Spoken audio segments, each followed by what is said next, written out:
So you also mentioned in your previous comment about EVs. Now, you've been one of the prime movers of the EV movement in this country.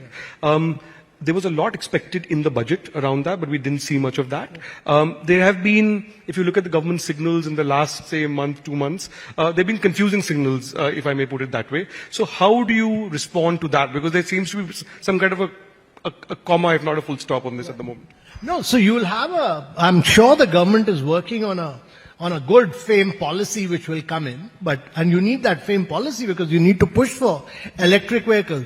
You know, sometimes people talk about hybrid or people talk about blue and gray hydrogen. I'm absolutely clear in my mind that we should never go for intermediate technologies. We should technologically leapfrog into the final technology, which in this case is the electric vehicles and which in this case is green hydrogen. So you will see a stable policy soon, predictable, consistent over a long period of time, which will push for electric vehicles, both for two-wheelers, three-wheelers, and for buses. So India has done a lot on buses. We did the first procurement of about 5,600 buses, combining the demand for 6 cities.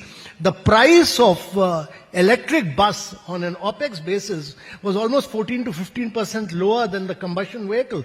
And now 57,000 crores has been allocated to the Department of Urban Development for 10,000 buses for the cities of India. Now that's huge. So if you look at it from a government perspective, it's not just the electric vehicles, but some of these new missions which have been launched.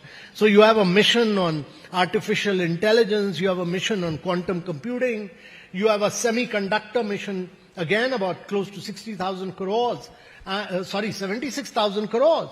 And you have a green hydrogen mission. All these are cutting edge areas of growth, which will spur a startup movement in a big way. So you mentioned the G20 earlier, and of course you were the Sherpa. You are still the Sherpa for the G20 for India.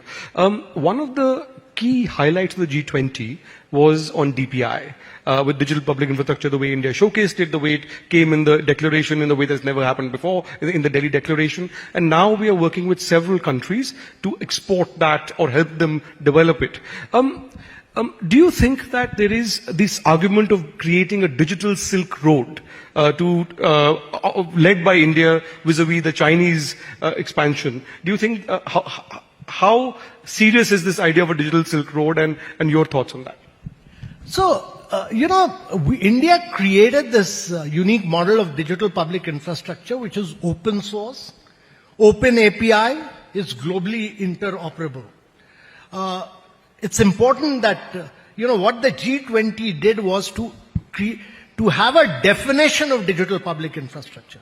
There was no definition of digital public infrastructure. There was no framework of digital public infrastructure. All that has been accepted under G20 by the G20. So everybody now knows what's a digital public infrastructure. Now, it's important that once you've created that digital public infrastructure, most of the G20 countries realize that if you have to achieve sustainable development goals, you have to use digital public infrastructure to leapfrog. So, African countries, Latin American countries, they're all coming to India to master this approach of digital public infrastructure, and we are working with all these countries to take this model, and much of the work is being done by Triple IIT, Hyderabad, IIM, Bangalore, many of these academic institutions to spread the digital public infrastructure to many other African and Latin American countries. That's very important. And that's really the soft power of India. How do you take India's digital technology, which to my mind should be the counter to the Silk Road of, the BRI of China, that we can do it a far more effective soft power growth of India through the digital public infrastructure. Much more low cost initiative. Huh? It's also much more low cost. Yes, not merely low cost, it's transformational in terms of ensuring a better quality of life for the citizens of these countries. So look at what the Bank of International Settlement said about India, that you've achieved in 7 years what India would have taken 50 years to achieve technologically. Now, if you can do that to many other countries, learning from the experience of India, they will all technologically pole vault. I mean, look at what India has done. Not only that we do fast payments, Not only that, everybody has a digital identity. We do stock transaction in 30 seconds. We do insurance in 1 minute. All this is path breaking. No country in the world has been able to do this, what India has achieved. And that's why I say that many of these startups, I mean, if you look at what Zerodha does, what Grow does, what Upstock does, what GoDigit does, what Sameer's PhonePe does, all these are national assets because they've all grown on the back of the Aadhaar movement which India created.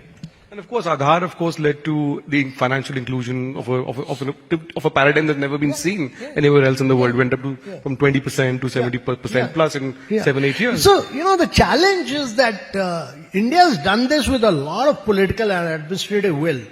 Between 2015 and 2017, we opened 550 million bank accounts. We then linked it up with Aadhaar and with bank accounts.